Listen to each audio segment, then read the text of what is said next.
சுத்தமாக சுட்டு கூட வாய்ப்பே இல்லை. இன்னைக்கு எழுதி வச்சுக்கிங்க, இன்னும் 50 வருஷம் வாய்ப்பே கிடையாது.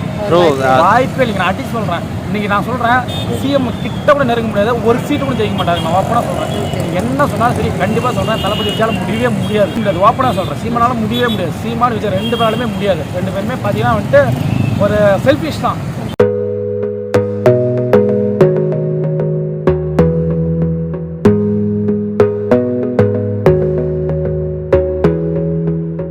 வந்தாலும் தமிழ்நாட்டில் ஒன்றும் பெருசாக நடக்க போகிறதுல வரலாறு ஒன்றும் பெரிய பிரச்சனை இல்லை. தமிழ்நாடு மக்கள் நல்லா தான் இருக்காங்க. அவர் வராமல் இருக்கிறது தான் நல்லது. அவரோட இமேஜ் கொஞ்சம் நல்லா டேமேஜ் ஆகாமல் இருக்கும். ஒரு வராமல் இருக்கலாம். இப்போ சினிமாக்கெலாம் 50 வருஷமாக 2 கட்சிகள் தான் மாற்றி கொடுக்குறாங்க. அதனால் எவ்வளோ பேர் வரானுங்க, எல்லாத்தையுமே ஏமாதிரி தான் போகிறாங்க. அதனால் வந்து மக்கள் மேலே எனக்கு அபார நம்பிக்கை இருக்குது. விஜயகாந்த் எங்கேயோ இருக்காரு, விஜய் சார் எங்கேயோ இருக்காரு. அவரோட பர்சனல் கேரக்டர் சூப்பரான கேரக்டர். ஒரு கட்சானால விஜய்கிட்ட அவர் தளபதிகிட்ட வந்துட்டு அந்த இதெல்லாம் கிடையாது. அப்புறம் ஒரு பயந்த சோகம் தான் அவர். அந்த படத்தில் ஆக்ஷன் சீன் எல்லாமே இருக்குது. உண்மையிலே வந்துட்டு அவரோட பர்சனல் லைஃப்லேயே பார்த்தீங்கன்னா ஒரு அவரோட சொந்த பட பிரச்சனைக்கே அவரால் வந்துட்டு எதுவுமே பண்ண முடியல. ஒரு ஆக்ஷன் எடுக்க முடியல. ஒரு ஐடி ரைடு வந்தால் பயந்துறாரு. இப்போ மெயினாக அரசியல் இருந்த காரணமாக தான் ஒரு ஐடி ரைடு பயந்துட்டு சொத்தை காப்பாற்றிக்கணும் அப்படிங்கிற ஒரு விஷயம், இமேஜை காப்பாற்றிக்கிறதுக்காக தான் வந்துருக்காரு. தவிர மக்களுக்கு நல்லது பண்ணால் 1% கூட அவங்களாம் ஆசைலாம் கிடையாது. விஜய் ஃபேன்லாம் இல்லை, ஆனால் பிடிக்கும். படம்லாம் பிடிக்கும். நிறைய கருத்துலாம் சொல்லிட்டு இது மாதிரி பேசுறது அந்த ஹெல்பிங் முடியும். இதெல்லாமே அது வந்து நண்பன் மொழியில் கூட சொல்லுவார். என்ன ஸ்டூடெண்ட்ஸுக்குலாம் வந்து என்ன sir first rank second rank அப்படின்னு சொல்லுவார். இப்போ வந்து ஸ்டூடெண்ட்ஸ்க்கு ஹெல்ப் பண்ணார்ல, ஜஸ்ட் ஒரு 2 கோடியில் செலவு பண்ணார்.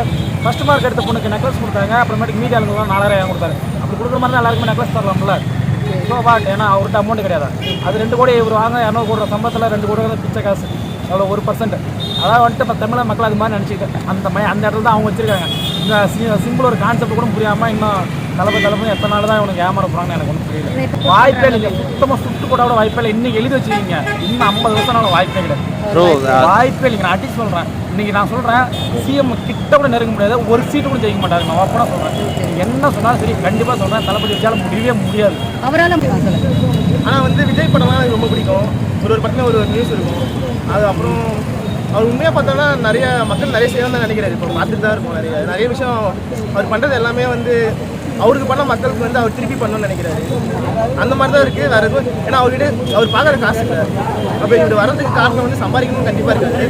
ஸோ வந்து நல்லது பண்ணணும் இருக்கும். கண்டிப்பாக அவர் ஓட்டு போடலாம். இந்த ஓப்பனாக சொல்கிறேன், சீமானாலும் முடியவே முடியாது. சீமானு விஜய் 2 பேராலுமே முடியாது. 2 பேருமே பார்த்தீங்கன்னா வந்துட்டு ஒரு செல்ஃபிஷ் தான். சீமான் பார்த்தீங்கன்னா என்ன விஜயலட்சுமி ஒரு பொண்ணு, அவருக்கே அவரால் வந்து நியாயம் வழங்க முடியல. உங்களுக்கு புரியுதுங்களா? அப்புறம் வந்து அரசியல் கட்சி தலைவன் சொல்லிட்டு கொண்டாடிட்டு போகிறாங்க. பேச்சு தரம் இருக்கலாம் அரசியல் தலைவனா, சினிமா ஃபேம் இருக்கலாம் அரசியல் தலைவனா, அப்படிலாம் கிடையாது. அதெல்லாம் வந்துட்டு அப்படியே ஸ்பீக்கு போயிடுச்சு. காமராஜர் காலம் இருந்ததில்ல, அந்த டைம் நான் வாழல. ஆனால் அந்த நேம் இருக்குல்ல, அந்த நேம் நான் எம்பேக் அவரை பற்றி நிறையா படிச்சிருக்கேன். அது மாதிரி நல்ல விஷயங்கள் படிக்கிறேன். அது மாதிரி இருக்கவங்கள மட்டும் தான் இது பண்ண முடியும். ஒரு சினிமா ஃபேம் வச்சு ஒரு ஃபேக் அட்வர்டைஸ்மெண்ட் வச்செல்லாம் ஒருத்தர் வந்துட்டு சிஎம் ஆகுறது ரொம்ப கஷ்டம். ஒரு கேள்வி வளர்த்துட்டு இருக்க உயிரோடு என்ன பண்ணாரு இவர், எனக்கு ஒன்றும் புரியல. இல்லை எனக்கு ஒன்றும் புரியல, என்ன பண்ணாரு எனக்கு ஒன்றும் தெரியல. அவங்க பசங்களாம் கஷ்டப்பட்டு இருந்தாங்க. அவங்க பையன் ஆடியோ லான்ச்சுக்கு போய் பிரேமநாத படம் கூப்பிடும் கூட இவர் வரல. ஸோ வாட், படம் நல்லா இருக்கும் நல்லா இல்லையா, ஒரு 2 கிழமை ஒரு ஆடியோ லான்ச்சில் வந்து மூஞ்ச கட்டு போயிருக்கலாம். அவரோட இமேஜ் தான் இப்போ காப்பாற்றி பார்த்தாரு.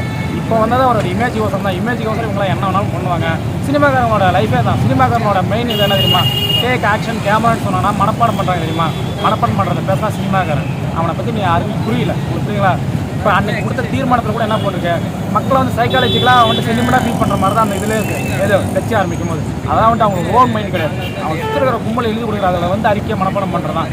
இன்னும் 10 வருஷம் கழிச்சு பார்த்தீங்கன்னாலும் அவங்க எழுதி கொடுக்குறதா இவர் வந்து மேடையில் பேசுவாரே தவிர ஓன் நாளைக்குலாம் அந்த அளவுக்குலாம் வந்துட்டு ஹெல்ப் பண்ணுற மைண்ட்லாம் ரொம்ப எனக்கு திடீர் கண்டிப்பாக எதிர்ப்பு இல்லாமல் ஒரு விஷயமே பண்ண முடியாது. ஒரு நல்லது பண்ணனா 4 பேர் எடுக்க தான் செய்வாங்க.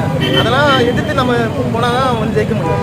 இப்போ வந்து எல்லாத்துக்குமே நடக்கிறது. இப்போ விஜய் முடியல உங்களுக்கு. இப்போ சென்ட்ரல் கவர்மெண்ட் வந்து ப்ரெஷர் பண்ணுறாங்க. உங்களுக்கு புரியுதுங்களா? ஒன்று ஏதாவது ஒரு ப்ராப்ளம் வருது இல்லை, வந்துட்டு ஒருத்தன் இது பண்ணுறான்னு சொல்லிட்டு ப்ரெஷர் தாங்க முடியாமல் இங்கே வராது தவிர, அதாவது வந்துட்டு தப்பு பண்ணாதவருக்கு ஐடி ரைடுக்கு எதுக்கு பயந்து போகணும். இப்போ என் மேலே தப்பு இல்லை, நான் தைரியமாக நின்று பேசுகிறேன்.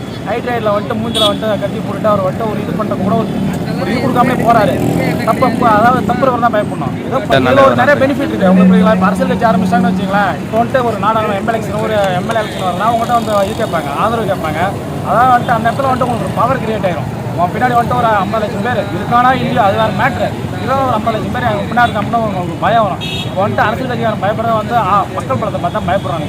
அதனால் வந்துட்டு அந்த ஒரு ஃபேம் தான் தவிர மற்றபடிலாம் மக்களுக்கு நல்லா அதான் அவங்க உள் மனசில் இருந்தால் நமக்கு ஆட்டோமேட்டிக்காக தெரியுங்க. அவங்க சொல்லணும் போயிட்டான் கூவி சொல்லணும், கத்தி சொல்லணும்னு அவசியம் இல்லை. அவங்க பார்த்தாவே தெரியும். திமுக இப்போ திமுக கட்சியே எடுத்துக்கங்க, அவ்வளோ விளம்பரம், அவ்வளோ பேனர், அவ்வளோ இது கோடிக்கணக்காக செலவு பண்ணுறாங்க. இப்போ வந்துட்டு கலைஞர் நூற்றாண்டு விழா, அதுக்கப்புறமேட்டுக்கு வந்துட்டு பொங்கலுக்கு வந்துட்டு அவ்வளோ இது அவ்வளோ பெரிய மேடைகள் அவ்வளோ பயங்கரமாக இதுக்குங்களா எனக்கு தெரியல ஒன்றும்.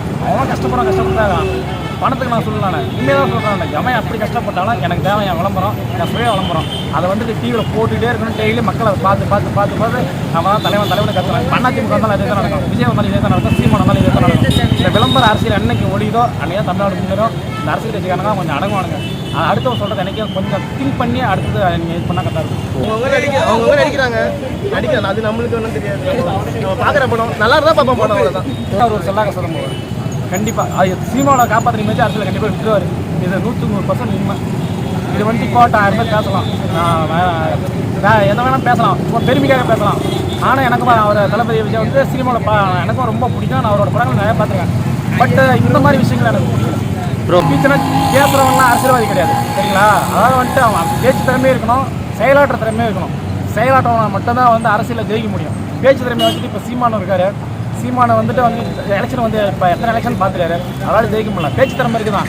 ஆனால் விஜயகாந்த் வந்து அந்த அளவுக்கு பேச மாட்டார். ஆனால் முதல் எலெக்ஷனில் அவர் எம்எல்ஏ சீட் ஜெயிச்சார் கொடுக்கலாம். ஆனால் அந்த மனசு இருக்கலாம், உணர்வு பூர்வமாக அவங்களுக்கு தெரியும் மக்களுக்கு யாரை செலக்ட் பண்ண யாரை செலக்ட் பண்ணக்கூடாதுன்ட்டு.